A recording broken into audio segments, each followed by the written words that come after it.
প্রিয় বন্ধুরা, সমস্যায় পড়বেন, দেখবেন যারা সমাধান করতে পারবে না তারা আপনার দোষ ধরে এড়িয়ে যাবে।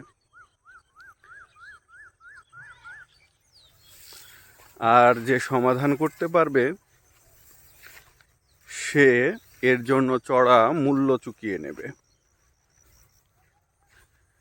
আর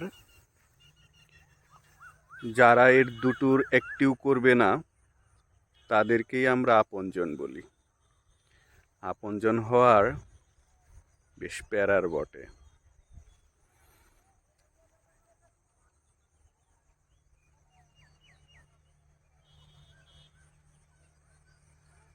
নাকি বলেন?